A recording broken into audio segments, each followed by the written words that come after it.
Jenny, what comes up for you when we talk about unity without uniformity?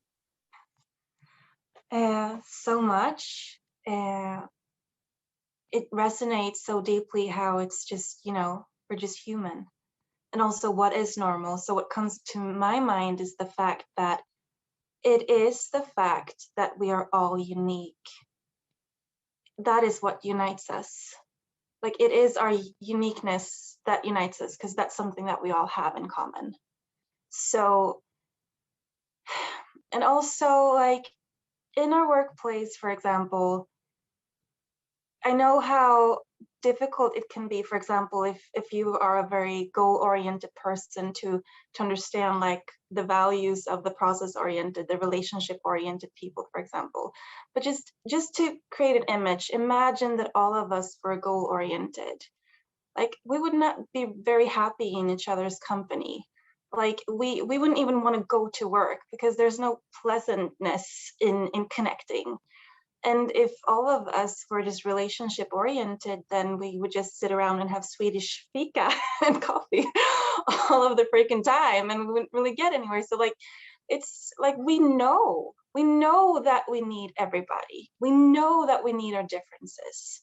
We need the analytic qualities of introversion, and we need, that connectedness and quickness of the extroversion. And that's really what creates that juicy culture.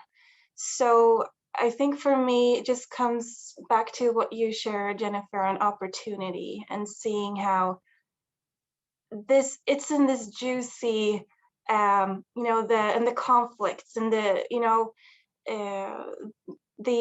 curiosity of someone thinking something different, like where am I in relationship to that? That's where our creativity, that's where everything comes from, all the goodness, all the good stuff. So yeah, the opportunity. And I'm so grateful for the people who are not like me. I would probably not know myself had I not met them. That's what comes to mind. Beautiful, Jenny. I found myself thinking, how do we stay unique in a world that wants us to conform? That really is a journey for us to really discover who we are, to go inside and really discover our values, so that when we go out into the external world, we can really have those deeper discussions without the need to feel, to prove that we are right.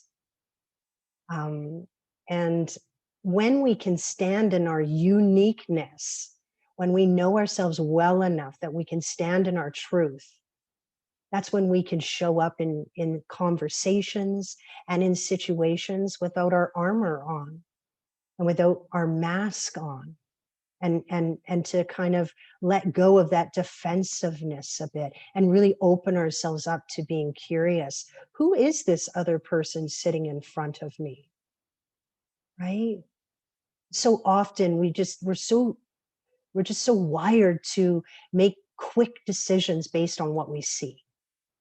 And it isn't until we slow down long enough and really allow ourselves to have a conversation that we often discover our perspectives might be different, but our interests are very similar. Such a great conversation.